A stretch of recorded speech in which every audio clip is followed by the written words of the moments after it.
Hello everyone, today is January 31st of the 2012 year, and I am Curtis on my face. I don't know why I have my last name there, but my last name is also Holman. And today we're going to be talking about TvP in this episode of Terran It Up. This is going to be our third episode, so yay for that. Technically our fourth, but let's not get into my little failed attempts at a prelim.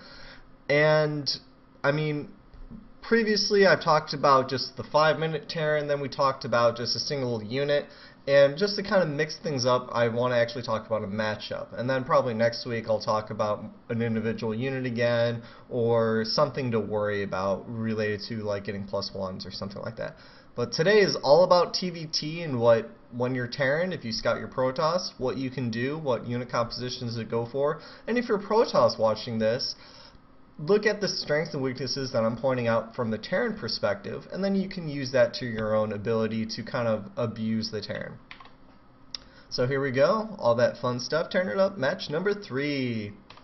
And I want to start off right now with a pop quiz. So if you don't need to get a pen and paper out or anything like that, but last episode what we talked about exclusively were tanks, and I talked about the breakdown of how much resources it takes to do, kind of rules of thumb of how many factories you can support per base, and so on and so forth. So I just want to ask very simple questions here. Number 1, what are the costs of the tanks? And what I mean by the cost, I mean the mineral, the gas, and supply. And for a little extra credit, you can even write in the amount of time it takes to make a tank. Question number 2 is the range of the attack, and this is both for the unsieged and wall sieged modes.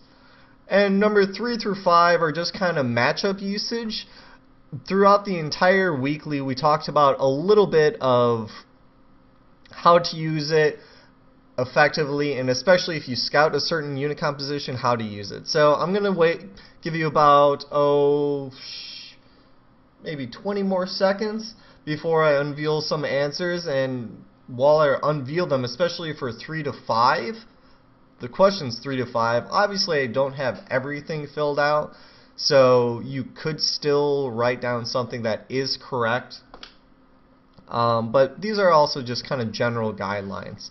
And hopefully I talked enough to give you enough time to jot down a few things, so I'm just going to move on to the answer questions. Very simply, for question 1, tanks cost 150 minerals, 125 gas, and cost 3 supply. And for the extra credit question, which isn't written down, it takes 45 seconds for a tank to come out of that factory. For question number 2, an unsieged tank has a range of 7, while a siege tank in siege mode has a range of 13. And we talked about how to use Vikings and other air units and even the Xel'Naga watchtowers to increase that sight range to maximize the tank's efficiency in siege mode. Number 3 was related to in TvT. So if your opponent is making a lot of Marines in the siege mode, before Marines get combat shield, if they stim, it brings down their hit points enough that it takes 1 volley to kill Marines.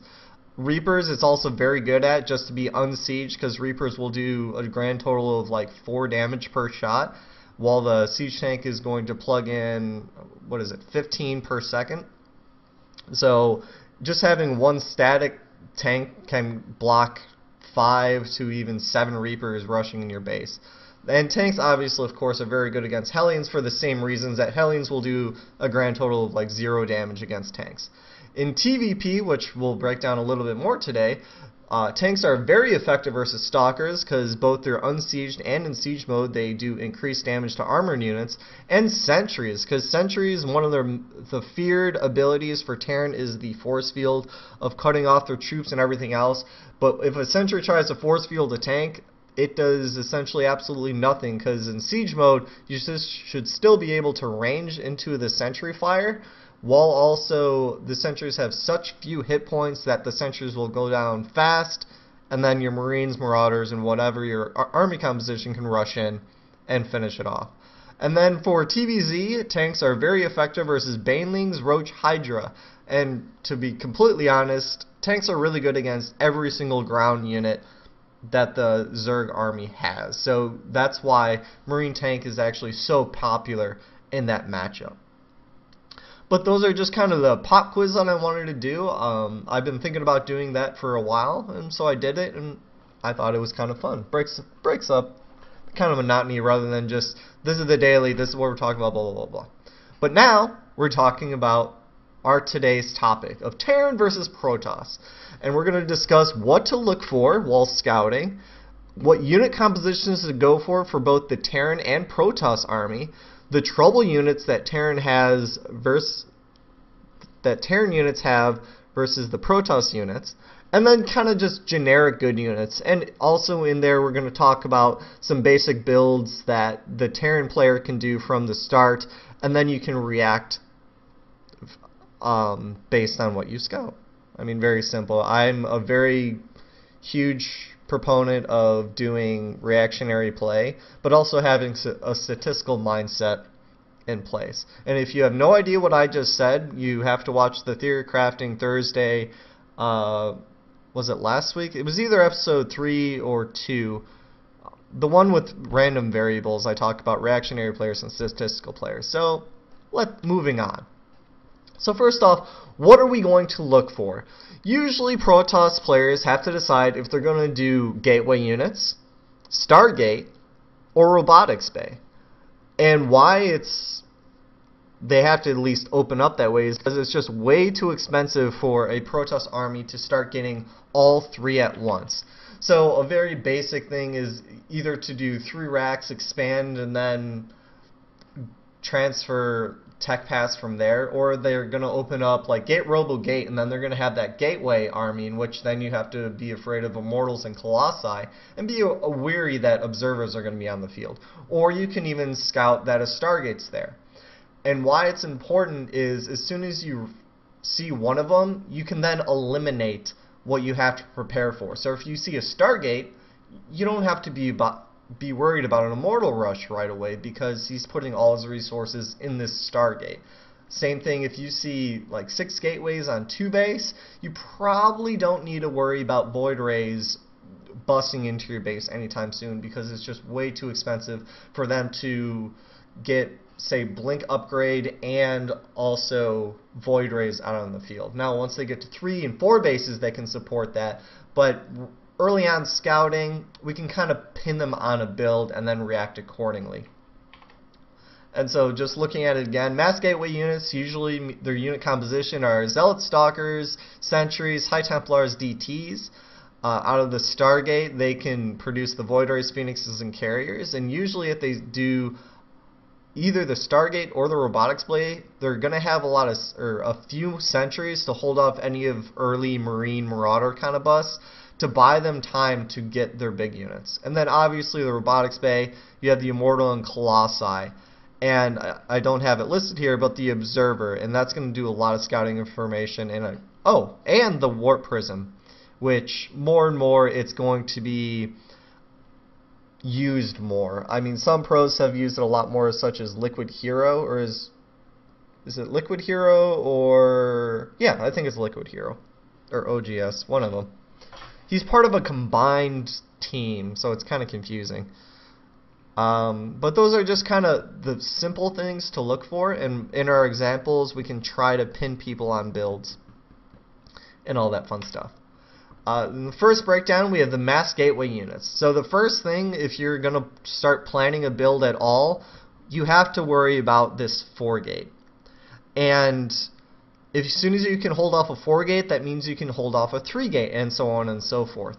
And what you have to be prepared with when you're theory crafting your own build is around the 550 mark, somewhere around there. That's after the first warp-in of the 4-gate, essentially, and then pressure is going to be on. So you either have to have bunker support, Marauders with concussive shell, or something around those lines, around like the 530 mark, to be really prepared for it. I think the fastest gateway now can happen like around 530, maybe a little before then or a little after. But most of the timings that I've seen, usually the first warp-in is at 545, so it takes roughly 5 seconds then to get to your base, because they're going to have that proxy pylon. With the 3 gate, they can still add that proxy pylon, and you just still need to be aware of around that 550 mark that you're going to need something to stop either stalkers and zealots, and then maybe even 1 or 2 sentries in your build. And some things to stop the 4 gate are to throw down bunkers, and you really have to rely on these Marines and Marauders, because if you're even going for tanks, you're going to be holding off the battle for a little bit before your first tank comes out, and then it's still not going to have siege. So you're going to have to really hold it off if you're going to want to hold it off with siege tanks. Another mass gateway is the 6 or 7 gate, and this timing hits around the 9-10 minute mark, depending on if they went like gate, nexus, cyber, they got all their gateways, or if they did 3 gate pressure and then that got their nexus. But essentially the 6 or 7 gate, they need to be at least on 2 bases to really do it.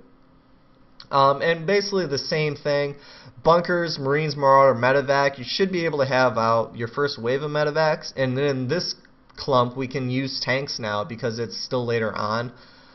You should have your siege research done around like the 7 minute and 10 second mark, somewhere around there, and at that point you'll have 2 tanks with siege and your 3rd tank is on the way. And also Ravens can be very helpful to throw down that point defense drone to pick off any of the stalker shots to really hold off any of that. Or if you're on the offensive, throw down that PDD offensively and just watch your Marine Marauders just clean up. Also under the mass gateway we have the High Templar. Getting the High Templar on 1 base is a little more atypical. It can happen, and the big thing you have to worry about is around like the 8 to 9 minute mark is when Storm finishes, and that's when it becomes scary. But if you see a very fast High Templar kind of rush, just get Marauders, ultimately get Ghosts and tanks. Ghosts will do their EMP, and tanks actually, even if they're sieged up and get hit with a full storm, they're still going to be alive. I think it may even take 3 storms to kill a tank, just because tanks have so much hit points compared to Marines and other really weak units. But what's more common is the DTs, and this was very, very, very popular when StarCraft 2 first came out, and it's coming back a little bit, is the DT expand. And even in the GSL, DT expands have been coming back into fashion every once in a while. It's almost like, think of it as a Reaper expand. Reaper expands still happen, it's still a good build and all that stuff, but it's just not as popular right now if you follow the meta at all. But DTs, you need to start worrying about them around the 7 minute mark. I think they really start hitting you around the 7:30 mark. And so usually what you have is you either have orbital scans to hold them off, Ravens, and if you got a fast eBay like around the 6 or 6:30 mark, you can even get a turret up to defend your front either at the natural or even throw them up in your main mineral lines if you're even afraid of warp prism drops and all that fun stuff. And what's really good against any of the really early mass gateway units is to do Banshee harass. Since I know you're thinking, but they're going to have stalkers to pick off my Banshees and blah, blah, blah, blah, blah. But what Banshees have, not only the cloak ability, which then forces the Protoss player to make an observer or some form of detection. Rarely will they make cannons nowadays. But stalkers cannot chase your Banshees where there is no land. So even just having one Banshee just in range of sight of those stalkers, you're essentially, think of it as chess, if you've ever played chess, in which you can pin a piece. In which a classic example is like to pin a knight. And what pinning essentially means is, how can I describe this? So, I wish I had a picture ready. Pinning a piece, the pin piece, if it moves, will then checkmate you, essentially. So it's a move that's blocking your king from being captured. But if it moves, then it's no longer blocking, and then technically your opponent can win. But that's not a legal move to do, hence it's called pinning. A lot like in StarCraft 2, you can pin those stalkers. Even though they can move, like it's legal for the stalkers to be like, we'll leave the Banshees alone, and then the Banshees come in and kill probes or pick off tech or something of that nature. It's going to just kind of split up that Protoss army, and especially with mass gateway units, or like even when they start getting this death ball, you want to slowly just start kind of stretching them apart, a lot like Laffy Taffy or Doe, just kind of split them up, because then they're going to be a lot weaker to pick off. That's why drops later on are so effective versus Protoss. But we'll go into that. So using early Banshee harassment can be really effective. Even if you go Rax Command Center, you can still tech up to Banshees and still be a huge nuisance if they're going for this kind of mass gateway play. Next, I have the Stargate. Going a Stargate build is a little less popular nowadays. It's more considered all-in-ish. Excuse me. I still think Stargate play is completely 100% viable. And why I think that is, if a Protoss player has ever heard this following sentence, he 1-1-1'd me, well, a Void Ray Rush actually beats out the 1-1-1. So if you were just non-stop, every single Terran you found on the ladder, that like one after another, is just like, oh, Manzel Naga again versus a Terran, he's going to 1-1-1 me. I want you to instantly just say, well, I'm just going to Stargate him, because I'm going with the mindset, I'm going to kill him before he does a scary push that I'm afraid of. Pretty simple. Yeah, it may be considered all-in-ish, but really it's all about winning in the very end. So you can, make your 3 observers get hit by the 1-1 and then call OP and BS and all that other bullshit. Or you can just kill them. I mean, it's up to you. But essentially for the Terran kind of perspective is usually you're probably not going to scout the Void Rush. They're going to have really early harassment of stalkers and all that other fun stuff, which is going to usually force you to make some Marauders or something to deal with them. And why that's really good for the Protoss army is because Marauders can't shoot up. No matter how hard the Marines try to piggyback them and all that fun stuff, Marauders will never be able to shoot Void Rays. Unless Blizzard responds to my gunship idea, which I want in the Heart of Swarm. But that's for another time. And basic things to really hold off Void Ray rushes are Marines. You have to use Marines. That is your one critical thing to pick them off. It's the very early unit, Tier 1 unit, that actually shoots up. And Marines are pretty good, essentially, to everything. Turrets are very effective. And then the Viking. Vikings can actually kite the Void Rays, but be a little careful, because if you get too close, Void Rays can shoot while running. So if they get into that kind of medium range and start charging up on your Vikings will die very fast. But you can micro them, and Vikings will pick off all of the Void Rays. And also a very common thing, if you're a type of Terran player that wants to do this Rax Command Center, you can hold off a Void Ray push. You do need to use bunkers and turrets. And the most effective way is to have a turret literally adjacent to your bunker.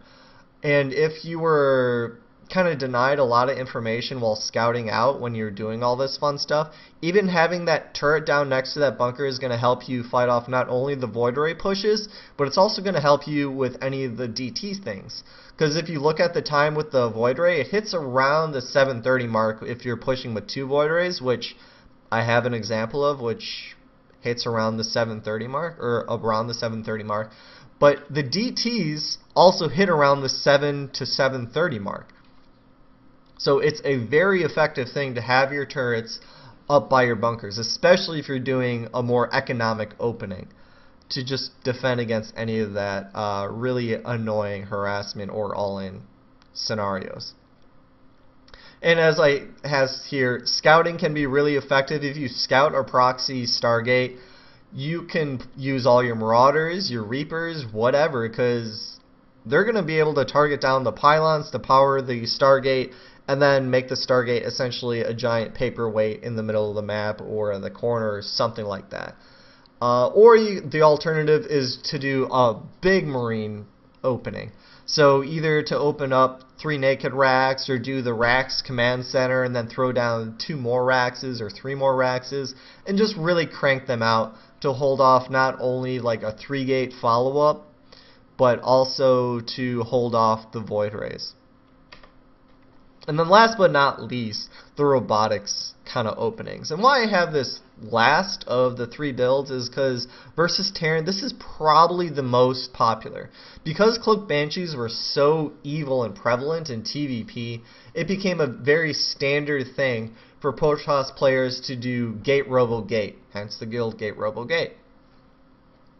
And they can transition to go up to 3 gates on one base. They can expand after Gate Robo Gate. They can even do Gate Expand Robo Gate. All sorts of fun variations, but the principle still remains.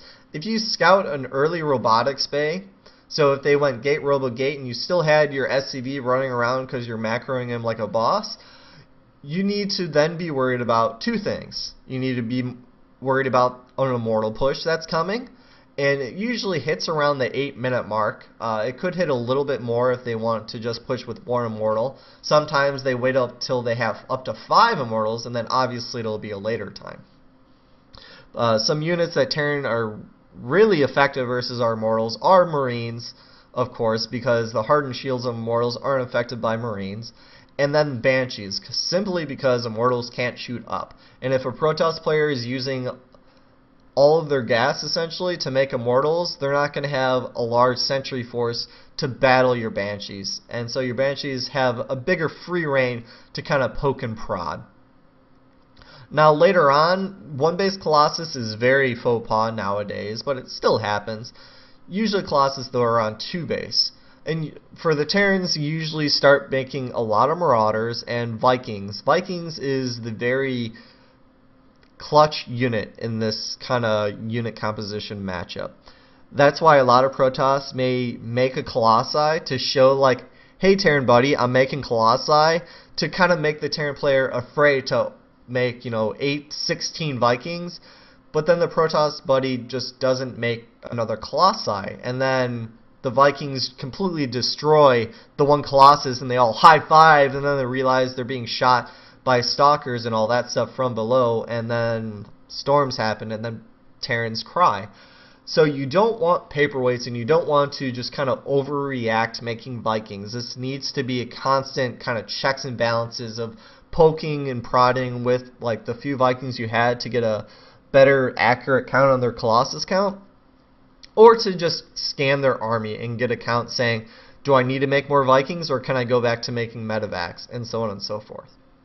And then just in general, versus most robotics play, drops are very effective. A lot like how we talked about Banshees are effective versus gateway units, we can use drops in the same manner. It's going to split up the robotics army, which Immortals and Colossi are relatively slower than the Stalkers.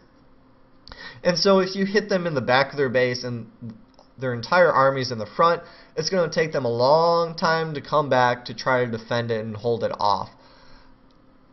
And of course, since you're doing these drops, luckily you can be able to pick off a pylon, and if you're really lucky, you can even pop out the robotics facility or the robotics bay, and that will give you a huge opportunity to then even get a third or even tech up a little bit more as a Terran player for a follow-up. If you snipe something with one of your drops, do not rush in with your entire army. You are guaranteed to lose your entire army and then lose the game because of it.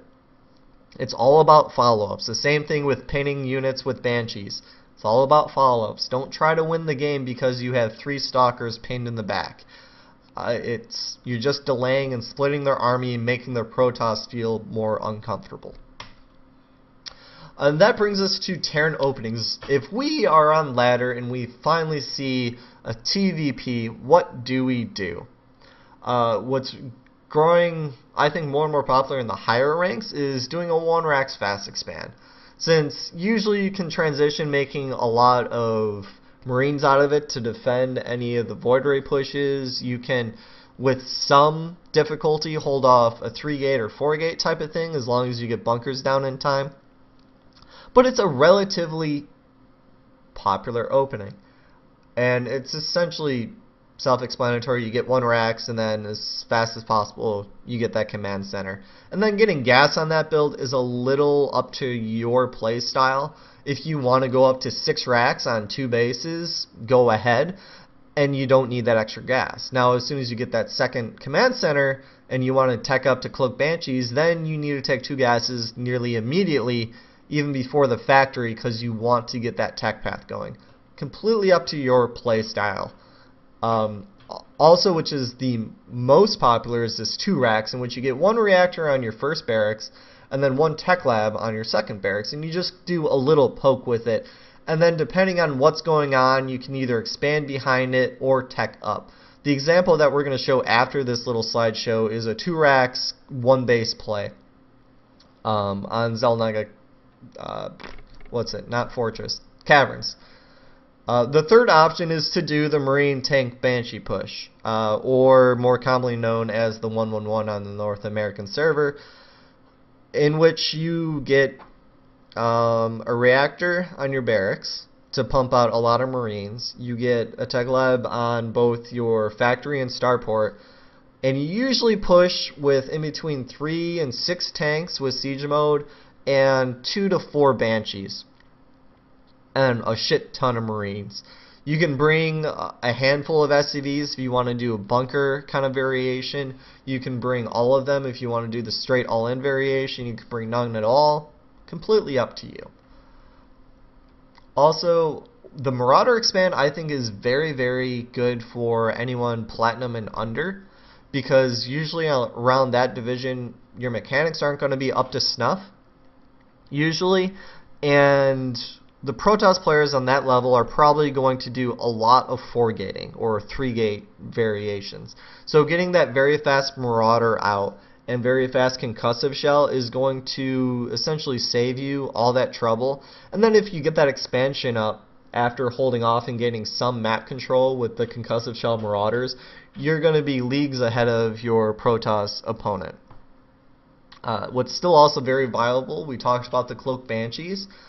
And you can outright punish someone if they are doing that kind of mass gateway play. You can even start pinning units. Even if they do a gate robo gate, you can force one of their observers to non-stop be by your Banshee. And all you can do with your Banshee is you just sit out of range.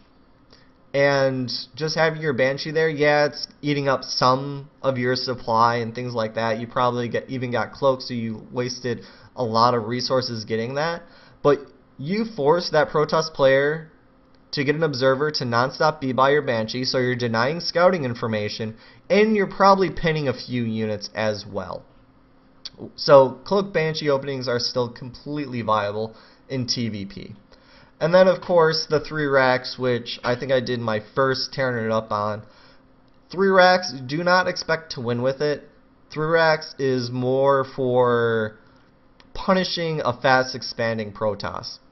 On most maps, the maps aren't going to have a narrow choke to their natural, and so force fields are going to be a lot more difficult to use to kind of stop this very strong Marine Marauder force that's coming at the Protoss player. And effectively, I do not encourage bringing all your SCVs to a Protoss player, because in most cases they're just going to pull off all their probes from their natural, throw them in their main, and they're just going to keep force fielding their main ramp and just sacrifice the Nexus. No big deal, and they should be able to stabilize and push down and all that fun stuff later on. So don't expect to win. If you're going to 3 Rax, you're going to try to do a 3 Rax expand variation, which you push up because you've already scouted that they've taken either like a Nexus first, a Gateway Nexus, or Cybercore Nexus kind of build. You're going to snipe the Nexus, kill any units that want to stay around. You can try to like just look up the ramp, and if you see no sentries, run up. If you see 1 sentry, run away. You can try to do a soft contain, you can build a few bunkers, but really the ultimate goal that you're just trying to have is just to snipe the Nexus and get out of there, since you're sniping their Nexus and you're building your own command center, so technically you're up on a base, or you're a little bit more ahead of getting expansion than him, and that's all you're trying to do in a 3 Rax variation. Also, I highly recommend doing a 3 racks if you're like a platinum or less player, especially if you're gold or less, to do that. So just looking back real quick, let me grab one of my pointers. I highly recommend, if you are platinum or under, to do one of these 3 bottom builds. If you are platinum and better or something like this is a much tighter build, the 111. So it's a little bit harder to do, but it can be very effective. 2 racks, you can start doing platinum and even diamond, but you're going to even be able to see masters and grandmasters do this build. And then the 1 racks fast expand. Only do it if you're platinum or higher. You can start messing with it when you're platinum, but don't expect to win a lot of games, because if you get 4-gated, don't blame me. You need to scout it and throw down bunkers faster to hold off any of that shenanigans.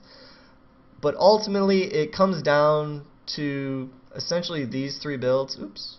Let me actually change my color if I can. In color, I think you use like a gray. Let me get a blue. That should stand out a lot more. Yeah, a little bit more. So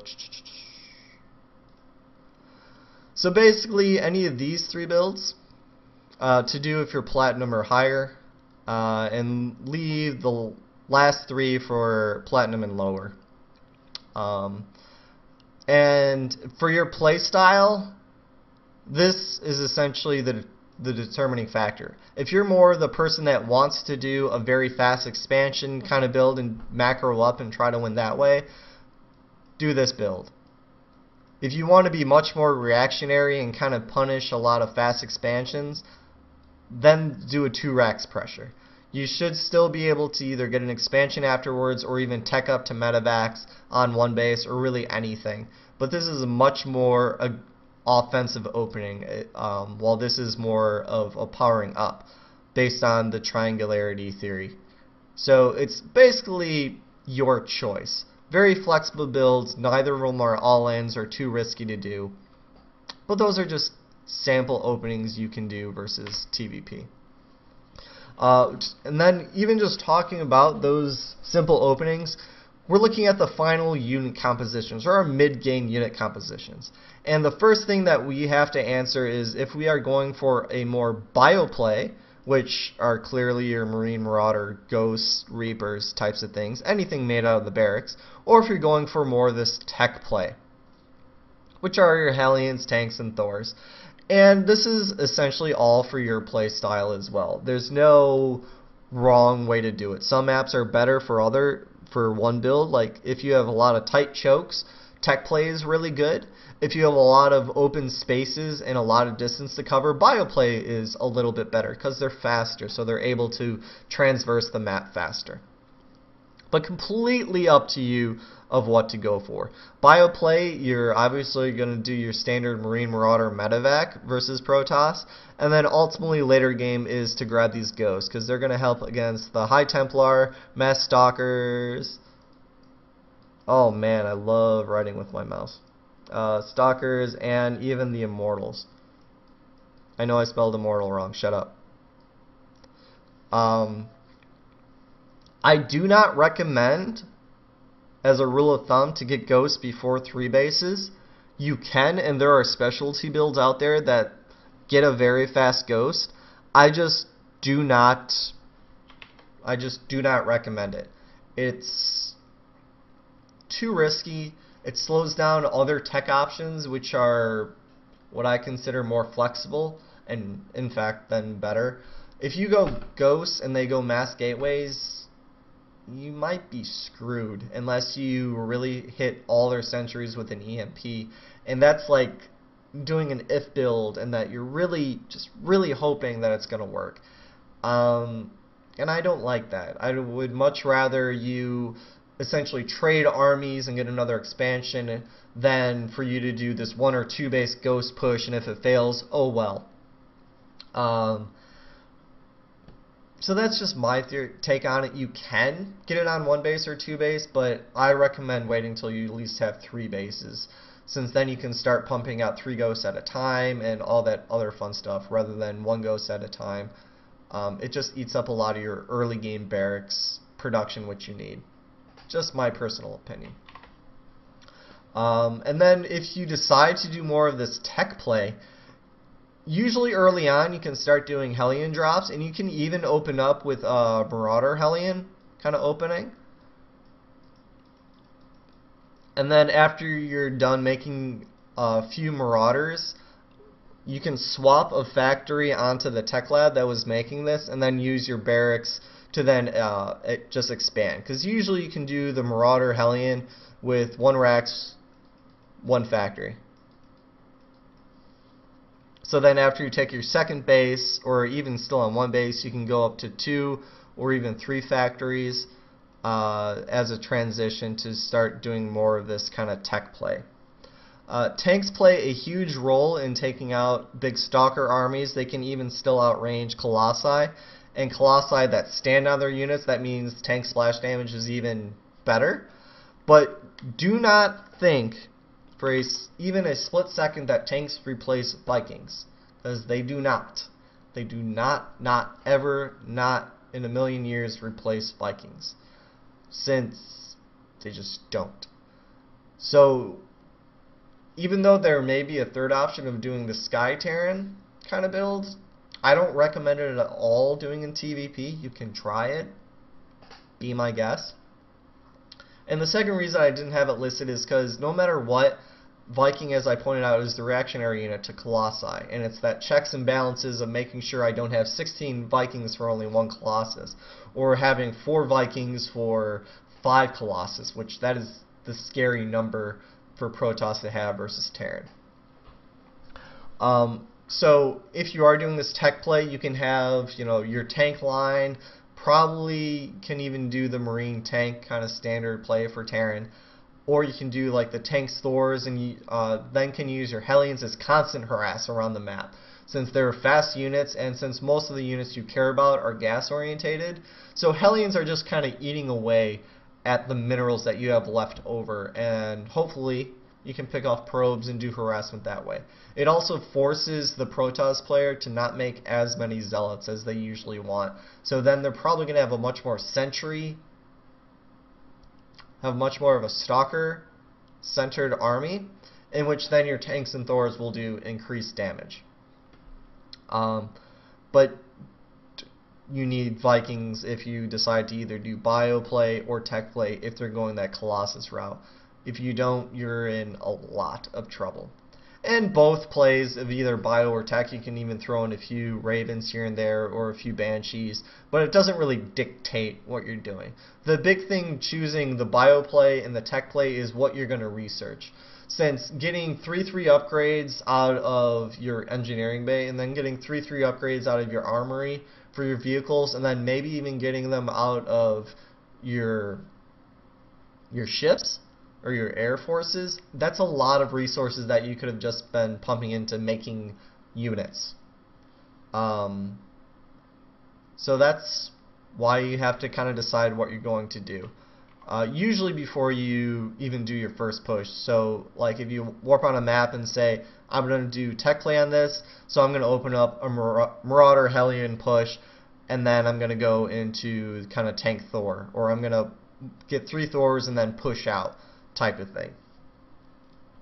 And then a few examples of timing pushes that that Terran has versus Protoss are the Marine Tank Banshee, or the 111 as we previously discussed. There are also Raven variations, there's Medevac variations, there's even some Marauders, you can even splash some Hellions in there, but the basic premise is these 3 units, the Marine Tank Banshee. And just to clarify, this 111, if you didn't know, is more related to the 1 racks. Oh wow. 1 racks, 1 factory starport, not Marine Tank Banshee. But I very much do not like calling this the 111, because 111 is essentially just a standard opening that Terrans have been doing since Brood War. And so to kind of generalize 111 to this specific timing push really bothers me. But that's just my own little gripes, and I'll just move on. Another big timing push that you can do is a Marine Thor Medevac SCV. This can be extremely annoying, 100% annoying to Protoss players. And if you don't think this is annoying, just go to one of your Protoss buddies and say, hey, I've been thinking about doing this Thor push and pulling a few SCVs to repair the Thors and having even just like 2 medevacs to support my Marines and the SCVs repairing the Thors and all that stuff. What do you think about it? And they'll probably just give you this really deep brow like, I hate you, do not do that to me. Thors can step over force fields, which eliminates the whole need or the whole fear of an early Marine push. And then your medevacs support your Marines and your SCVs. And then your Thors, usually you get +1 vehicle upgrade for this push. So then all the Zealots and everything else, the Thor just like doesn't die. And it's just this giant tank that steps on force fields, laughs, and then shoots with their giant cannons. Very effective timing push. You can even proxy the factory because Thors are so slow. Or if you're being really suave, you can have a medevac carry the Thors, and then as soon as you're getting ready to engage, you can drop the Thors and then engage. Just all little fun little tricks. But that's a fun little timing push that whenever I see it, I smile even though there are better things to do. And then the last timing push, as I went in a little more detail, the Marauder Hellion. And you can either do a drops for the Hellions, in which you can get a medevac out real quick. Dropper? Anyway, you can either do a medevac drop with these Hellions to then pull back Protoss armies to the back of their base. So let's just draw this, and then we have a ramp here, Nexus, and minerals, blah, blah, blah. So if the Protoss army is like down at the front of the ramp or like around here, and we drop Hellions here to then attack them behind the mineral line, they're going to have to pull their army back here to defend the Hellions, because Hellions do extra damage to probes, in which then will just completely annihilate your mineral line. So when the Protoss army is doing this, the Terran players then run up all their Marauders and their Marines or whatever to the front, in which then they've broken the line. And this is just more of a distraction, and hopefully even they pull out their sentries, in which then the Terran player is able to break this front. Excuse me. This can be really a helpful strategy if you're doing a contain. We're actually going to see this in action in a replay a little later on. Or you can even do more of a cheesy variation, which is, let me just clear this so I can start all over again. If you have a close air map, this is the Protoss base, and we're just going to make some minerals here and a Nexus. And this is going to be the Terran base, in which they're here, a few of these, let's make a pretty ramp, and a pretty ramp. Oh, I can just draw so well. Actually, this ramp is probably around here. But anyway, these are close air positions. The Terran player can actually lift off their factory and land it usually somewhere hidden in the base. It's really good if there's a smoke screen. And you can start making Hellions here, which then you do not need to get a medevac. And you do the same kind of Marauder push here. You move in with your Hellions to harass the line. They should pull back most of the Protoss forces to deal with it. And then your Marauders charge in to do damage. Really effective, really annoying. This is a very old school build of StarCraft 2, but it's still very viable, I think.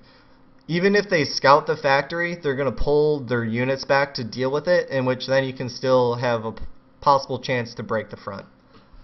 Something to consider. It's your playstyle. If you don't want to do it, you don't have to do it. I'm just giving you that option. Now we're going to talk about the trouble units. The trouble units, are a little out of order. I wanted to talk about the Sentry first, but I guess we'll just go in order. Trouble units, we have the High Templar, or HT, which I've been calling it throughout the little cast. And essentially, if you see High Templar, stay clear of making too many Marines. Marauders, it takes two storms to kill Marauders, I believe. And so High Templar need to use more energy to kill your Marauder army. And then Ghosts. Ghosts are the counter unit to High Templar, because an EMP will get rid of 100 of their energy, which is more than one of their storms. Storm takes 75 energy out of the max 200 energy a High Templar can store. So if you see High Templar, you need to think nearly immediately, I need to get a Ghost Academy down to then start making Ghosts. And this reaction I do encourage you to do on 2 bases, because if they've gotten High Templar that fast, it means they don't have Colossi, which then you don't need to make Vikings as fast. So you can delay your starport, or even just make 1 medevac at a time rather than 2 medevacs at a time. So you can make 1 medevac and 1 Ghost at a time, and your gas should work out perfectly on 2 bases especially. For DTs, you can either get a Raven to carry around with your army, in which then DTs are just these giant pieces of paper in which Marines just spit on and then they die. Or you can start using scans and turrets to kind of detect the DTs. As I talked about before with the Rax expand, you can do the barracks turret combo, and that'll help versus not only DTs but also any void arrays.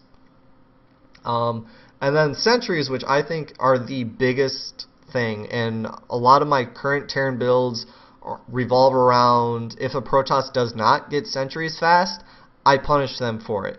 Sentries are a huge trouble unit for Terran. Sentries can throw down force fields that can stop an entire push altogether in its tracks. It can cut off any bioforces trying to retreat, in which then cuts your army in half, essentially. So then the Protoss follow-up is even stronger. And then later on, if sentries are able to gather up a lot of energy, they can start doing guardian shields, which makes your Marines literally useless. I mean, shooting water guns would be more effective than Marines shooting a guardian shield unit. And some basic units that Terrans can do is you can do tanks, as we talked about with how tanks can outrange sentries. They do splash damage and they're not affected really by force fields because they're immobile anyways. Ghosts, if you can score an EMP, and Ghosts also do additional damage to light units, which a sentry is. You cannot snipe it with the Ghost ability snipe, but you can target it down a lot faster with Ghosts. And then Banshees, because again, force fields cannot affect Banshees, and Banshees I think 3 or 4 shot. What is it? I think they're 40-80 or some variation. So 2 and then 4. So I guess 6 shots roughly to kill a sentry. So if you rush in with 2 Banshees, that's 3 shots and you're good to go. And a lot of the times during 1-1-1, if you can, for a split second with your Banshees, pick them off, I highly recommend targeting down these sentries, because it's going to make your Marines so much more powerful for that Marine tank Banshee push. Now we're going to go on to, I think, 3 more. Yes, we have 3 more trouble units. The Immortal. Mortals are very troublesome because they're able to take down bunkers extremely fast, and if you are a heavy Marauder army, they will be able to nearly 2-shot, since they do 50 damage per volley, and Marauders have 125 health. So be careful if you're doing like a Marauder expand or a 2 racks. Don't overcommit to Marauders, since if they open up an Immortal and push with that 2 Immortal timing, or wait till they have up to 5 Immortals, they're just going to destroy your army like nothing was there and then walk all over you.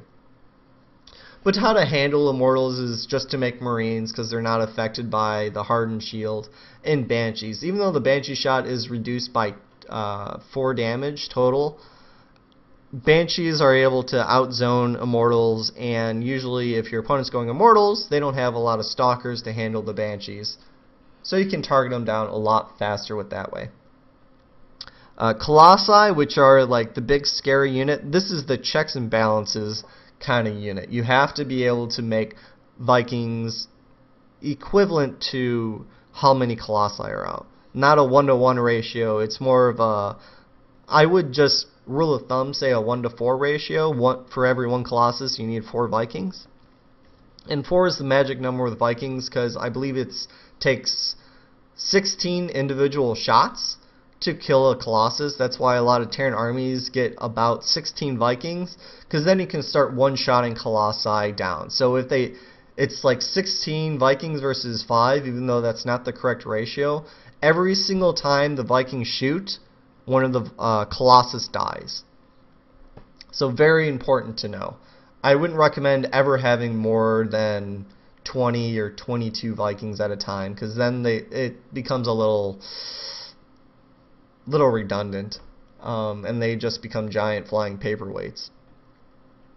And then also getting Marauders. Marauders, if they're able to get in range, will just drop a Colossus extremely fast. So if you're going for that Marine Marauder medevac opening, and then you can just still get relatively good scouting information on how many Colossi they have, then you start working in the multiples of 4s with your Vikings per Colossi. And then last but not least is the Warp Prism. This is still, I think, growing in popularity. It's still extremely annoying, and it's more annoying late game. That's why we don't see it.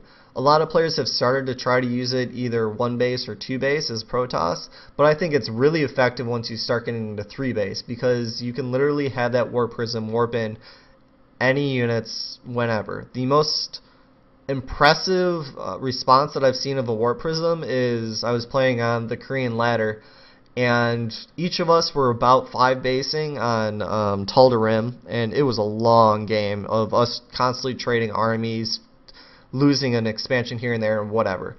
But ultimately, we had this giant fight in the middle, and while this fight was going down, I'm trying to micro, so I'm watching my army, and I'm just going through, hitting 4A, 4D, tab, make more medevacs, oh, he has more Colossus, make Vikings, types of things. And as I was doing this, I heard, your base is under attack. And I even looked at my minimap, and sure enough, it pinged me in the middle of my base. And I was like, well, that's weird.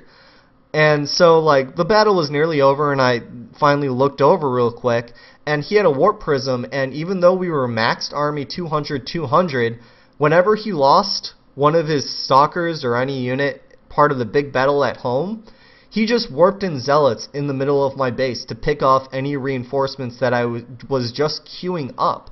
So he was utilizing that warp gate technology to really just punish me with that Warp Prism, which I was just so impressed with, and I think more Protosses need to do it. And how you really handle Warp Prisms is either straight Marines or Vikings. Vikings are the biggest enemy of Warp Prisms.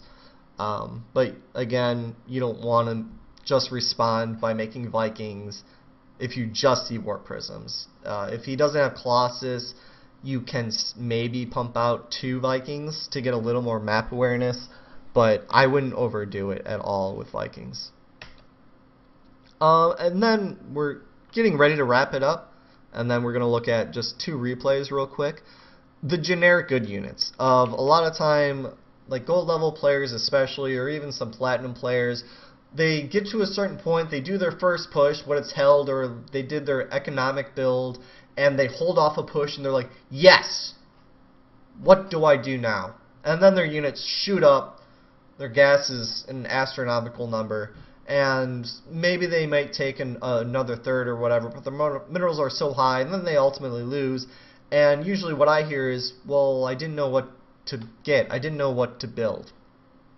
And so I just wanted to talk about these generic units that, I didn't know what to do, so I'm just going to build these. This is just what I want you, they're the go-to units. They're not reactionary at all, they're just, I don't know what he has, my scouting has been bad, but I need to do something with my minerals and resources, so I'm just going to get these units. And essentially what I have here are the Marine Marauder and then the Banshee. These are the 3 most generic units that are good in essentially any situation. And that's why the Marine Tank Banshee push is so good, because 2 of the generic units are in there. This is why the, I had it, and I lost it. Oh, why Marine Marauder Medevac composition is so good? Because 2 of the units again are in there, and you can just keep pumping them out and to keep your minerals down and all that stuff. Why Raven isn't in here? Because it is situational. A Raven will do nothing if it's a heavy Zealot army. Vikings will do nothing if there's no Colossus, essentially. But these are the kind of standard go-to units. You can splash in some tanks here and blah, blah, blah, blah, but you don't want to overcommit making tanks, because then if your supply is hindered, you can't make those reactionary units. Hellions can be good for a little harassment, but it's a harassment unit, so I don't put that under a generic good unit. So this list, very short, concise, is more for those gold and under players that say, I don't know what to do, so just keep making these. Just throw them down. If you have 1,000 minerals, throw down 3 more barracks and just start making them. If your minerals are still growing high, throw down more and more barracks and just keep pumping out Marine Marauder. Your Banshees should be able to keep your gas low if you have even 2 to 4 kind of starports. You can support 4 on 2 base if you do it just right, if you're just making Marines. And then in its own right can be a very scary composition to rush in there with a ton of Banshees and a ton of Marines. That is scary for a Protoss player. So I believe, yeah, that was my last slide, so I'm going to throw up the splash real quick, and I'm going to load up the first game that I want to talk about, which is, what I first want to go into is I want to look from the Terran perspective. Oh, hold on. You know the timing, but I guess that doesn't, no, stop it. We're going to look from the Terran perspective of how to do the 2 racks. Again, I talked about how the 2 racks, yeah, my sound is enabled. How the 2 racks can be a very effective build. I recommend it more for the kind of platinum and higher builds. But I just want to show it in action, speed it up a little bit because early game it's kind of boring. And effectively you get the 10 supply depot, or racks on 12. And then gas on 13. And again, why I'm showing this specific one, this match just happened in the Purdue CSL, and Binsky Light is a, I don't know his individual rank, but he's a Grandmaster Terran who does this. So he should have a very tight build that I wanted to point out. I just didn't want to show either one of my replays or something else. I wanted to show a high-level Terran doing this build. Gas is done. As soon as it's finished, put 3 guys on it. There's a little probe harassment, which I forgot to tell the ultimate riddle. In TvP, how many SCVs does it take to build a barracks?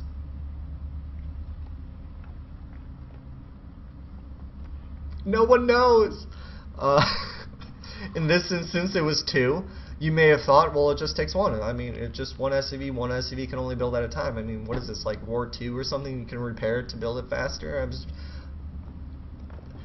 For how many early harassment units, especially that Protoss can send out with that probe of just dropping down a pylon and not having to sit there or sacrifice themselves, they can just start running across the entire map and start harassment. And if you're a Protoss player, I 100% encourage you to harass early and harass often. Getting that early probe can be extremely annoying to block supply depot placements if they're doing a wall like Binsky Light is doing in this game, or it's even just to pull off another SCV type of thing. Can just be really, really annoying, and if you're lucky enough to even snipe one of the SCVs, he has to replace that SCV to build the barracks, which delays his entire build, and then he has to pull out a 3rd SCV. So 1 barracks took 3 SCVs to build, and so on and so forth. It's just a fun little riddle. Oop, wrong little command. So the probe is doing its thing like you should have. We are going to see, and this is the kind of key thing, you want to begin your 2nd barracks before you get your 2nd supply depot to finish this wall off. It just makes it a very faster rush and you will be able to support it. Since why we're getting this such an early gas on 13 is because we want a very fast reactor. And so we're going to see this one Marine, and I believe he gets the reactor as soon as this Marine is out. So we're going to see a lift. Yep. Bam. And for the orbital command, just use the standard 16 timing. If you are still saying 15 is better, go on Team Liquid, and someone, I forget his name, did a big comparison that said the 16 orbital command is slightly better. Mathematics! But anyway, continue on. You should be getting, his second supply depot, which you usually get around 22 or 23 supply, depending on your build, which I talked about a little bit more in, I think, my first Terran It Up. As soon as the reactor's done, he's going to make 2 Marines, and as soon as this barracks done, he needs to make a tech lab. And there was 0 time in between. I'm actually just going to pause it now to see exactly what we scouted. And so this is the information that we have. We have this SCV that's looking for any fast nexus, so if he went like gate, cyber, and the nexus very fast, we would have this information of how to respond. We also know that he did in fact tech up to cyber core, and we left a little before we saw a second gas. And we're around the 420 mark, which is around the time we probably would have been chased out around the 510 mark. So as long as you work on your micro a little bit, you can get all that information to react to it. So we're going on, and we're going to see Marauder and Concussive Shell get started immediately out of here. Now, when to push out and is completely up to you. There is a 1 Marauder variation, there is up to 3 Marauder variation, there's bring 2 SCVs, there's bring 0 SCVs, there's bring 6 SCVs, which we're going to see here. Completely up to you and based on what you scout. If you scout a very fast kind of nexus, you're probably more inclined to push earlier and maybe even bring more SCVs. If he's staying one base for a lot longer, you're probably more inclined to wait a little bit more. But it's up to you to kind of find your style, if you like that really hyper aggression, or if you want to wait a little bit before big conflicts. And you can even do this 2 racks opening and expand without even putting on pressure. I highly recommend at least poking in which means just bring your army here and seeing what's here, and then just pull away. Completely up to your playstyle.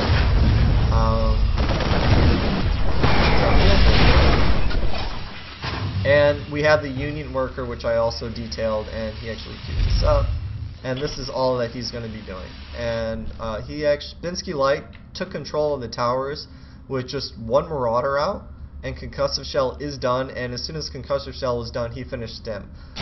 So he's doing a stim variation. You can either get a factory once you get that Concussive Shell done to then tech up on 1 base. You could get combat shields right away. You can even get an early eBay up and start +1 there. Completely up to you. All variations are acceptable. But what he is doing is he's moving out with 2 Marauders, 6 Marines, and then a handful, looks like 7 Marines. I think I called the SCVs Marines, but 6 SCVs, 7 Marines is what he's pushing out with.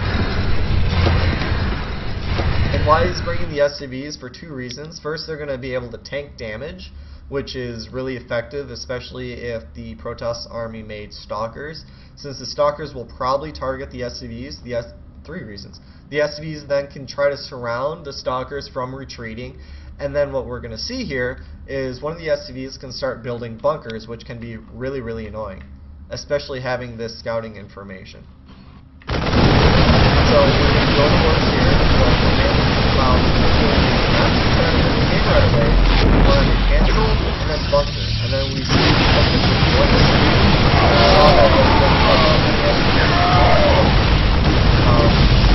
there's a follow-up of setting up this contain, and Binsky Light is, because there's no SCVs, he's able to push up.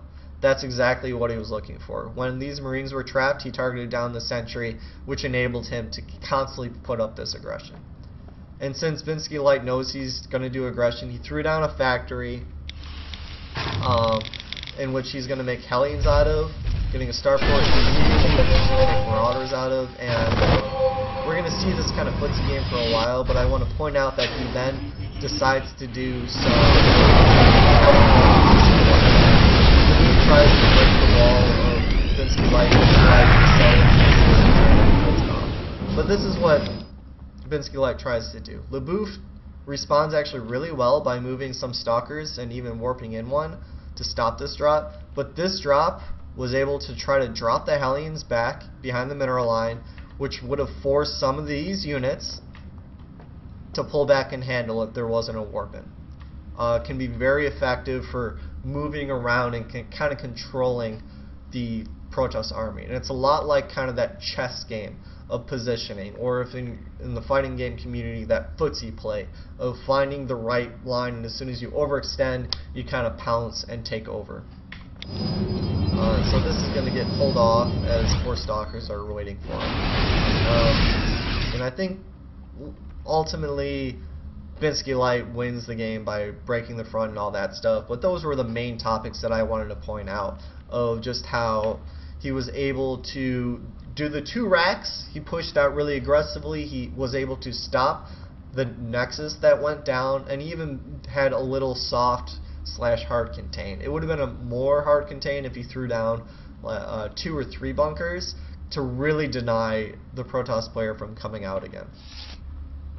Now we're just going to open up game 2, and we're mainly going to look at this from the Protoss perspective, in which it was my favorite build to do in PvT, which is the Void Ray kind of opening. And this is also from the CSL. All these VODs you can go on to, I think it's csl.com or something like that, and you can download the map packs and all this stuff. I forget which school. Oh, this is Purdue University. And so Makomi is playing for Purdue, and he's going to do the Void Ray kind of push opening.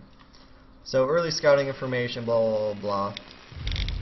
And what JPEG does is he's going to do this Barracks Fast Expand, which Makomi does some early harassment, and we've already eaten up another SCV, which is good. And walling off, from a Terran perspective, what does walling off do? From a Terran's perspective, if we wall off, we can start denying any further scouting, or in this case, we can trap a probe in. Whoop-de-doo. From a Protoss perspective, this makes Void Ray play even stronger.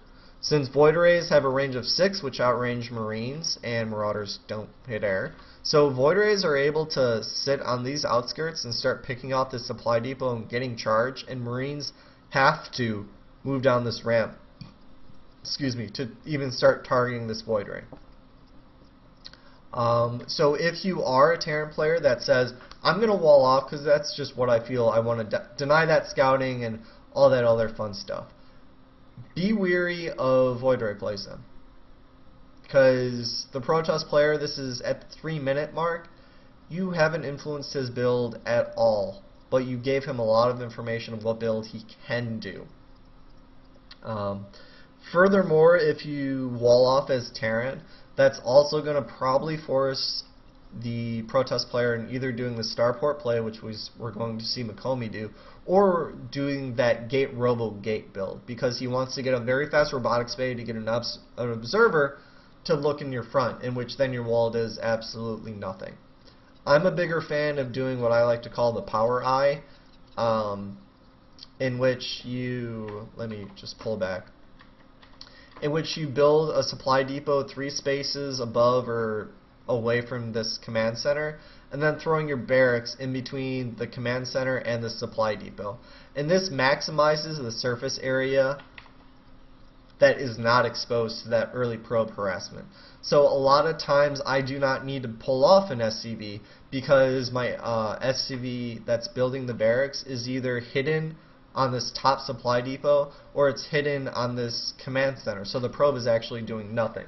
And then I still feel pretty confident of holding off my front if I see a 3-gate or something like that to get bunkers either on the high ground if it's really fast, if they're doing like the one zealot, one stalker pressure, you can throw up a bunker here. But if you're doing like a gate expansion, you can even just start throwing the bunkers down here to zone them out. So I don't necessarily need this. So things to be aware of is Terran, and now Protoss has already probably decided that he's doing Void Ray, and JPEG is doing the Rax Gateway, or Barracks Command Center. There are no gateways in Terran. I make that mistake all the time. We have a little scouting guy here, and now it is around the 4:30 mark, and we are throwing 4:40. We start the Stargate. So if you are a Terran player that wants to kind of have good map awareness and all that stuff, you can have your scouting SCV or even one of your first Marines to look for common proxy locations, and you're going to find it around this time. Just put in your hat. And if you're a Protoss player, this is when your Stargate needs to go down, and which is also a very common place to throw it. Do the Stargate play on this map, because you can charge up on these rocks and then break this front. So that's also something to know with your Terran. If you have vision of these rocks, you may be able to tell, or even of these rocks, because they can charge here. A lot of variables. But so we have after the command center, we threw down 2 additional barracks to try to hold off any of this kind of early shenanigans. Even though it takes orange damage, it was able to delay this expansion even more. That is a huge victory, mainly because the Terran player is using the timing of this completing to unsupply cap them. So taking out that supply depot supply caps them, essentially. Now after these 2 barracks are done, luckily enough to stop them more aggression from and realize now that Makomi is putting on all this pressure with just 1 gate. Protoss are able to really harass Terran players, and that's why I really recommend for lower league players to get really fast Marauders, or if you're at higher levels, to do the 2 racks opening, because you get Marauders which stop that harassment, and you can get map control instantly with it. If you do a Reaper opening, you just have a fast unit, but it will die to a Stalker as soon as it comes out. So I don't really recommend doing Reaper openings. But we're going to see in a little bit, we're having constant Marine kind of production. We do not have an eBay up at all. Usually my builds, when I do Terran, is I like to get my eBay up around the 6 to 6:30 mark. To enable me to hold off any DTs if I think they're going that route, or to hold off the starport. I also get another barracks, but that's exciting. And now he's throwing just down a tech lab, which this is eating some time off the Marines. But the companies now has his 2, I completely forgot their name, Void Rays. And they're starting to charge up around the 7:30 mark. They were out around like the 7:15 mark, but since they have to do travel time and to be more effective to charge up, this is going to be very scary. And then with this proxy pylon, he's able to then warp in. This is still, well, I guess 3 gameplays worth of units, but this is a very strong thing to hold. And so you may be watching this and say, well, he has 2 bunkers up and like a few spare Marines. He should be able to hold this off fairly well. We're going to see why that's Guardian Shield, which we talked about, is a huge trouble unit. The Sentry, which is the huge trouble unit, throws down the Guardian Shield, which makes essentially all these units last forever. Having the pre-charge up on the Void Rays makes them take down armored units or buildings effectively down extremely fast. So if SCVs weren't ready here, it's just going to die. As we saw, we only had 2 here, and I don't even think they were repairing this bunker, and it just dropped so fast. So right now, we just have Marines versus Stalkers and Void Rays, and we don't even really have that many Marines, because we were supply blocked now twice to pump out this stuff, and we have no eBay. Well, the eBay is just finishing. So we can consider this a late eBay, as it's going to finish at the 8-minute mark. So if DTs hit us, we had to rely on scans, in which we have 1 scan now. Or we would have to have those turrets up, and the turrets are late. Now we just really start ordering, break down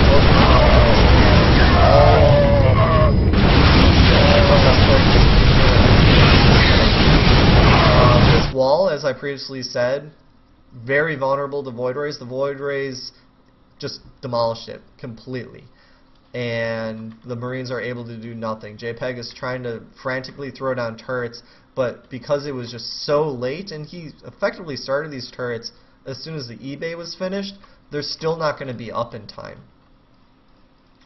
So to really hold off this push from a Terran perspective, as we saw all the benefits of getting a very fast Guardian shield, being able to have Stalker support, and the 2 Void Ray pushes charging up on the rocks, from the Terran perspective, we need to not only have those 2 barracks, we also need to have either SCVs ready to repair. We need to have turrets up before that hits, so like around the 7:30 mark. Even before then, like if our eBay finished at the 7-minute mark, we'd be really good. But yeah, or to a variation that I like is, as soon as you finish the racks command center, you build 3 additional racks, and you just keep pumping Marines out, and get a fast +1 out of the engineering bay rather than getting a stim. So you're still using your gas, and actually his gas is out of control. So he actually got these 2 factories way too early in his build, mainly because he was just making mineral buildings and units. So that's something also to be worried about in your kind of build construction. So this kind of, I've been like highlighting things of missile turrets not done yet. We're at the 8:30 mark when it was the GG. If you're walling off, you have to be wary of Void Ray pushes and Immortal pushes. This is what you're opening yourself up to. Probably not so much blinks and all that stuff, because they'll come later on anyways. But be wary of this. So you can either plant your barracks and supply depots away, you can do the power I if you like. But if you're doing a wall off build, you need more Marines or turrets or something before any of this can happen. And if you want to do the map kind of control, map awareness style, you either need to do the 2 racks opening, which gets Marauders who do a Marauder expand. Since as soon as you can even get 1 barracks making Marauders with concussive shell, Stalkers do not want to be anywhere near you, since in a straight up fight, Marauders will beat a Stalker 1-to-1, and Stalkers can no longer run away from a Marauder with concussive shell. Completely your playstyle if you want to play passive or aggressive, just your style. For a long time I did a defensive Marauder expand until I got more comfortable holding off all of the shenanigans. If you do a straight Marauder expand, you're much more likely to lose to a Void Ray push like this, or even an Immortal push, because all your units are Marauders. So it's mainly just something to be wary about.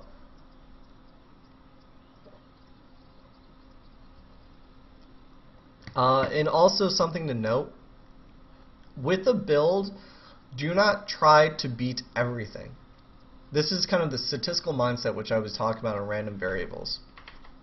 If you're doing this build and you want to beat everything, you're probably not going to. You can just hold off or completely crush builds, but don't expect to win everything with a certain build. If you do a 2 racks, your opponent can actually do a robo opening and completely hold it off and push you all the way back, and kind of defeats the purpose of 2 racks, and then contain you on 1 base forever. If he brings sentries, because you can then just keep force fielding your ramp, and you're then forced to get medevacs, and then kind of you risk dropping out of your base and all that fun stuff. So even though we saw very successful Terrax, since the Protoss player was doing a fast expansion build, it punished that. In this case, we were doing a much more economic build. Even though we were a little late in our factory tech and everything else, we clearly lost to a Void Ray play. So when you're doing a build, and like even builds that I say, like, oh, do a Marauder expand for you low-level players, don't come back to me and rage because you had someone Void Ray push you and you lose. Because that's just a bad counter build. Oh shit, I am skipping a lot.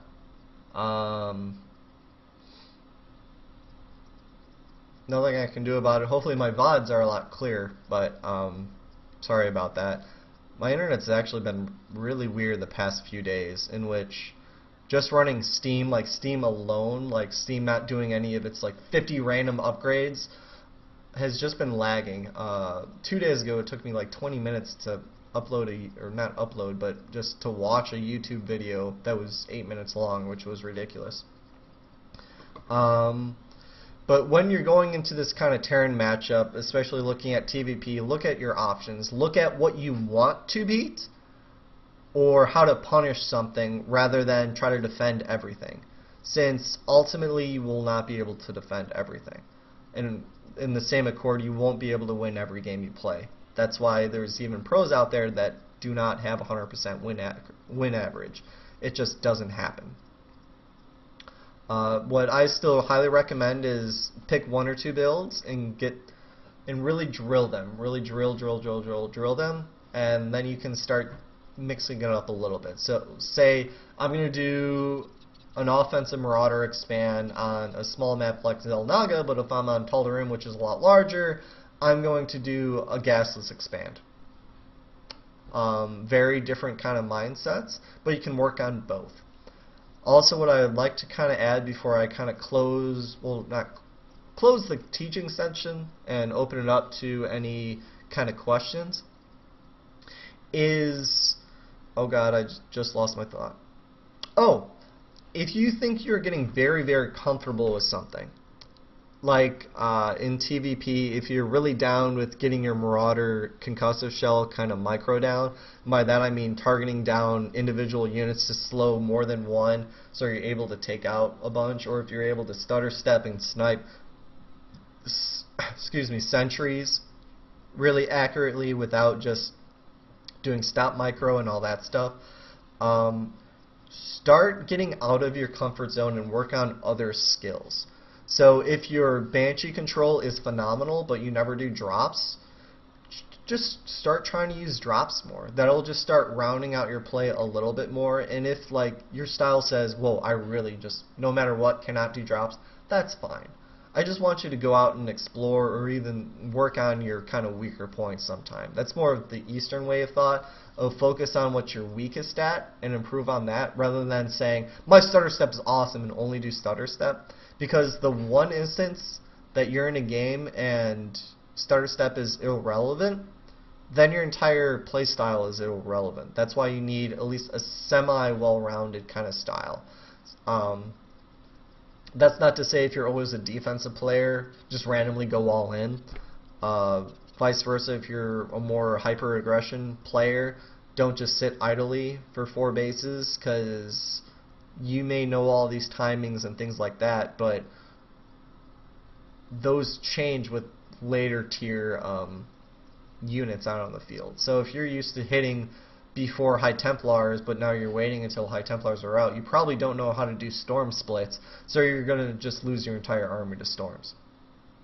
But that's just the last comment. So today we went over just kind of the good units you can make in Terran versus Protoss, what units to look out for and how to handle them. We talked about example builds, and that was effectively it. And then we talked about some of the Protoss builds and how to stop them, not just the units, but the builds itself, and when to look out for those timings. So I'm going to open up the questions now and see if there's anything to be asked. And if not, I could think of just one other thing to add, in which I was talking about with another Protoss player, I think a week ago or so. Since, I mean, I was a Zerg player for a long time, and then I switched over to Terran, but I think a lot of my mindset is still Zerg. Like, I still look at a matchup, and all I care about is just getting map control, and when I played Zerg, all I tried to focus on was getting map control of the Zerglings or Mutas and things like that. So that heavily transferred over when I switch races. And I do a much more hyper-aggression kind of style. I don't try to win the game, in the first 6 minutes. I do rely on follow-up builds. But I was talking to a very passive player, Protoss player, and I wanted to ask how you wanted to do. Okay, so we have a question. What from I can read. PSC Nan, what is the best way to objectively label your weaker areas of play? Well, the best, since I'm biased of criticizing myself. Okay, well, the best objectively way of doing it is have someone watch some of your replays. Getting that practice partner, which I talked about on Theory Crafting Thursday last week of, oh god, I forgot the name of it, but episode 3 of Theory Crafting Thursday, of finding that practice partner. Or if like you don't have that practice partner and you're watching your replays, for Terran specifically, I went over a big list of the like 7 areas of micro that you can work on, and if you're only using 3 of those, start using more. You can start watching pro games and start trying to use some of their strategies. For Terran, it's Marine splits, doing drops, Banshee harassment, Hellion harassment. You can even guess Thor's stomps of like force fields and TvP. That can be tricky, but again, you can never use Thor's. How to do tank placements, that's also really, really big. Storm splits are really good for bio. And how to individually target down units while stutter stepping, that's also a big thing. So if you're not doing any of those, you can work on them. You can even watch a replay that you've won and watch a battle and said, what could I have done with my army to utilize them more? Should I have been able to do more stutter steps? Was it worth it? Type of thing. That's more of micro talking about rather than macroing. The easiest way to look at your macro is if your minerals are high or if your gas is really high. Like this game that we were just watching, and I said, wow, he has a lot of gas. 470 may not be a lot of gas to a lot of players. That's an obscene amount of gas without having a single factory or anything else. Just having a tech lab and an eBay, and not even using the eBay, that is a ton of gas. This second gas, 100% entirely not needed for this build. So if we were analyzing this build, I would say don't get this at all. It's not needed at all. And actually, this 75 minerals could have gone into getting a faster eBay. This build is better then. That's very quickly how I would analyze this build, of just quick changes to do. But the best objective way to go back to your question is have someone else watch it. A lot of universities and even high schools now have little clubs or programs, or you can even go on Team Liquid and post some replays and ask for help and guidance and all that stuff. There's a ton of resources out now compared to like when I was first starting to play Brood War and even Street Fighter and all that stuff. We didn't have nearly as much resources as we have now. So yeah, that's how to objectively look at weaknesses or anything else. Next question from FearDragon64. Hey buddy, what are your thoughts on Protoss dropping pylons to block the add-on area and Terran's racks if they wall in? Do you think the scouting / delay is worth it? I'm just gonna rethink this again. I think. What are your thoughts on Protoss dropping pylons?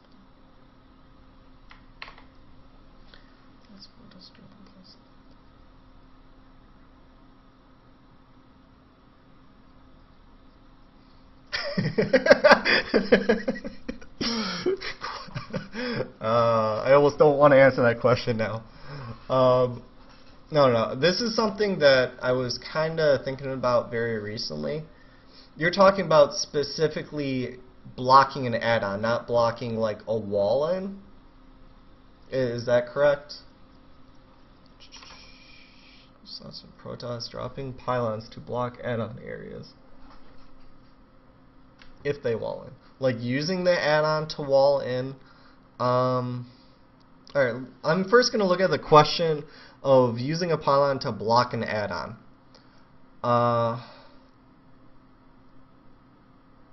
It's a very Brood War kind of style, if I remember correctly. If Protoss players would plant pylons to block the add-ons for the structures in Brood War.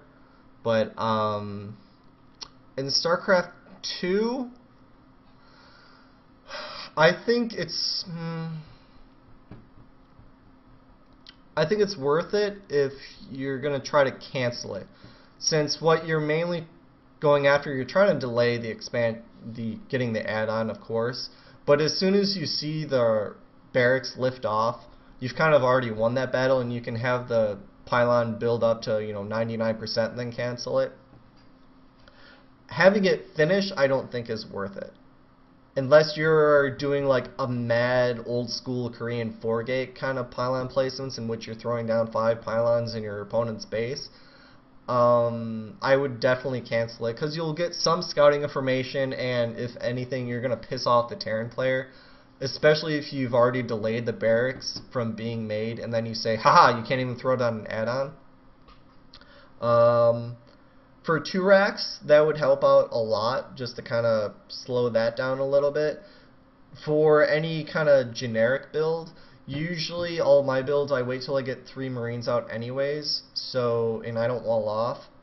So if you throw down a pylon versus my barracks or factory or whatever, I'll be able to gun down the pylon even if it finishes before I even need one.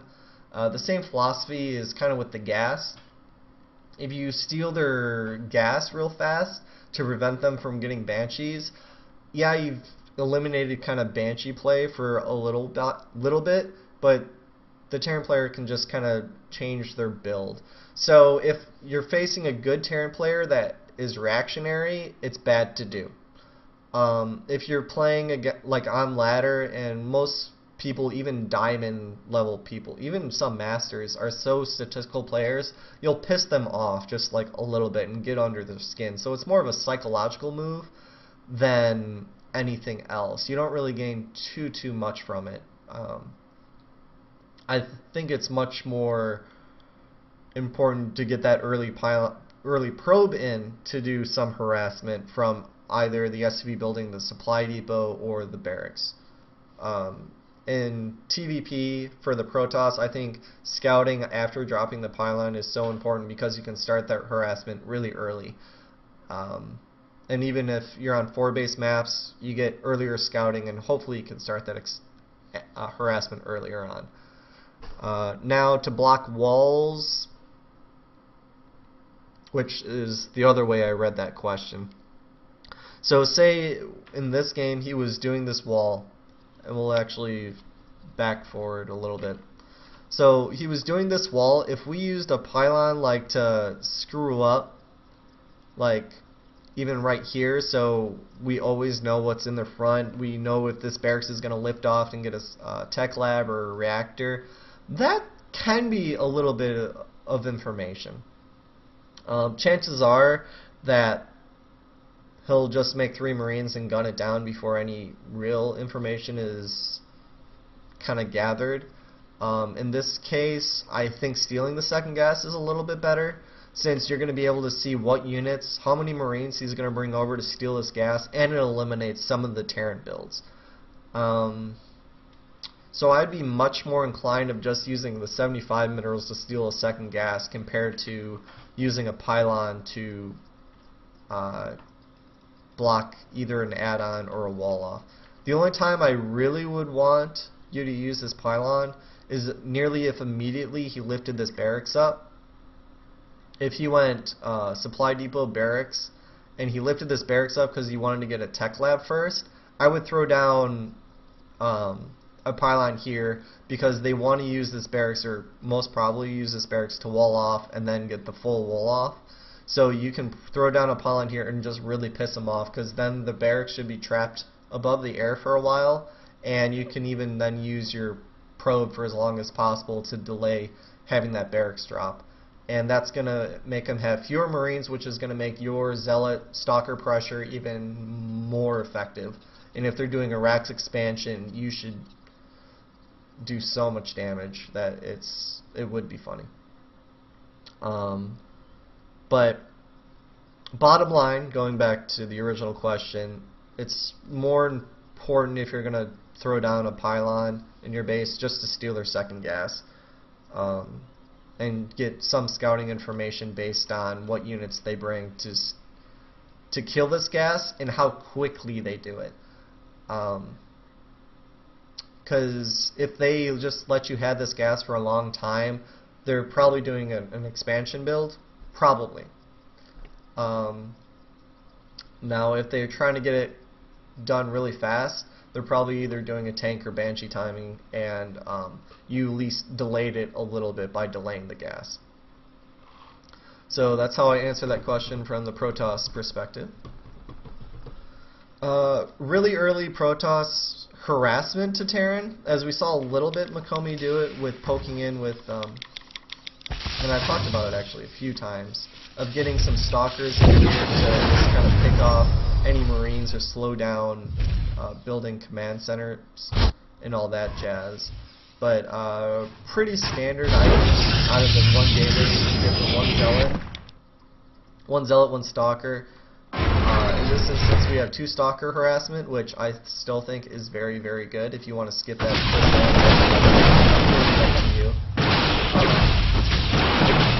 all about your playstyle. This little aggression is really annoying. Not only has it delayed this expansion, but it's also slowed down this bunker, and most importantly, which I didn't point out in the battle, that we have a lot of pumpkin and red Marines. So when we actually do our stargate push,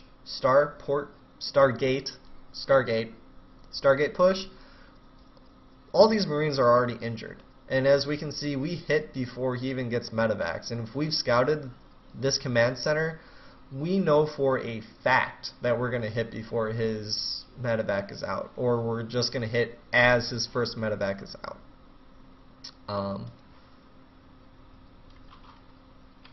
I'll just turn off the game sounds. Fine.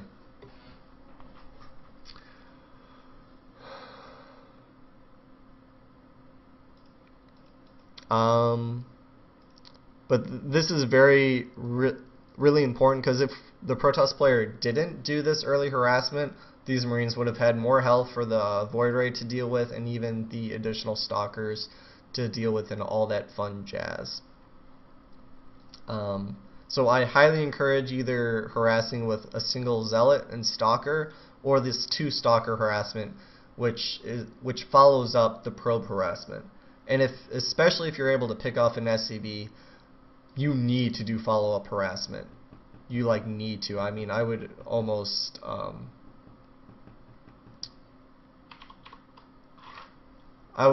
really just even chrono boost out of this single gateway to really make sure I get that harassment out.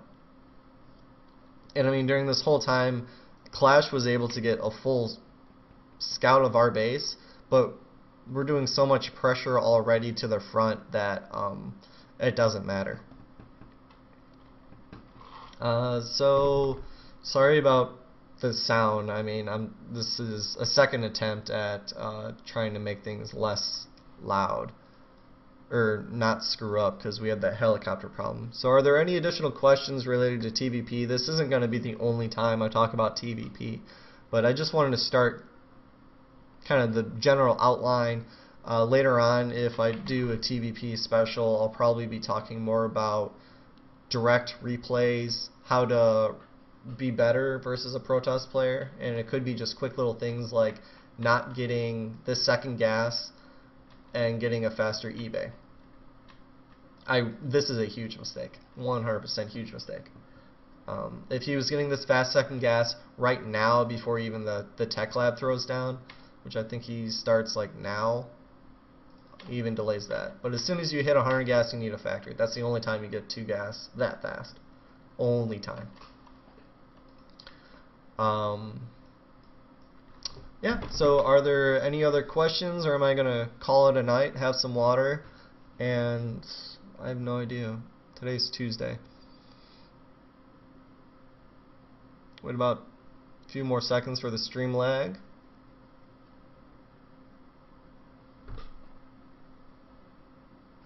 You're answering 2 questions. And yes, I need to start sending things to Reddit and Team Liquid saying that I'm doing this. I'll probably have a lot of trollers and all that stuff, but that's fine. More people, that's fine. And what I really need to start doing is not only doing those posts to both Team Liquid and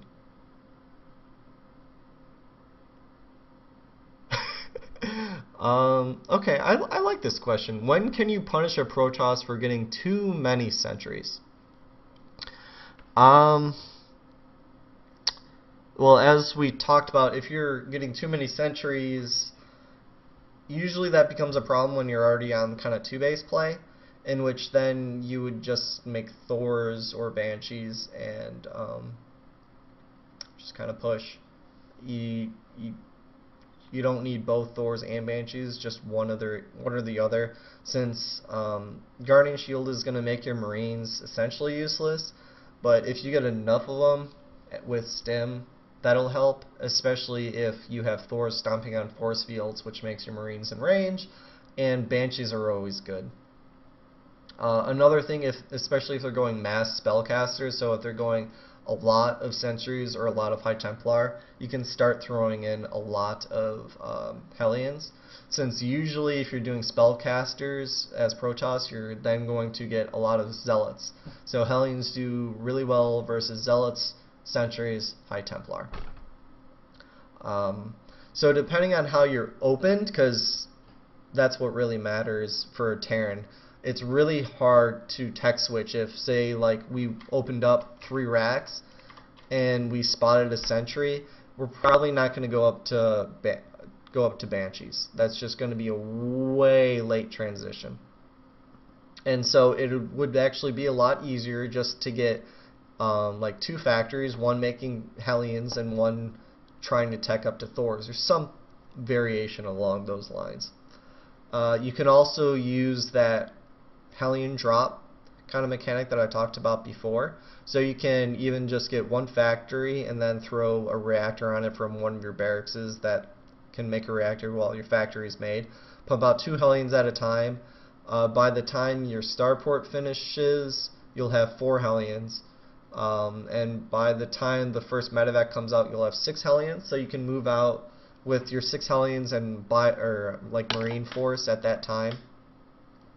And once you get to the wall and you see a lot of sentries, you can even then lift off your Hellions to harass the mineral line, which then splits up Protoss sentries, and then you can even pick off some sentries with the Hellions attacking from the front, since the sentries will then have to burn all the force fields essentially to surround themselves, in which then you just back off and wait till the force fields wore off and then engage again.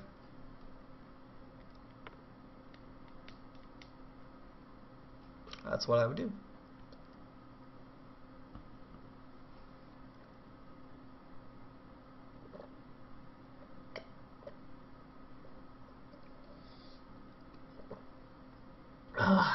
My nice little Oryx cup.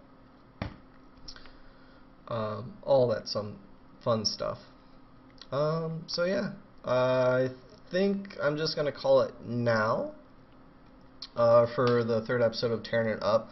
On Thursday, Theory Crafting Thursday, around 8 o'clock. The times haven't changed, I decided, since at first I was going to do Playheim like every day, but I realized if Playheim's every day, then 2 days out of the week I can devote to this show. So that's what I'm going to do. So Tuesdays, starting around 8, we're doing Terran It Up, and then Thursdays, around 8, we're doing Theory Crafting Thursday. This is all Eastern times. But on Theory Crafting Thursday, I think episode 4, we're going to be talking about sound and music, which should be a little interesting. It's kind of the theory of the game developers adding different sounds and musics into the game, and then we're going to talk about how incorporating outside music and sounds can help you either focus or get pumped up, and so on and so forth, while playing StarCraft 2, and how to actually use different alerts or audio cues, as well as accompanying them with visual cues of how to be a better macro player, micro player, and so on and so forth. I'll probably throw in more fighting game examples during Theory Crafting Thursday, since still most of my experience is in fighting games. So you just have to deal with that. So without further ado, thanks for tuning in. Of course, I'm on my face, and I'll see you guys next time.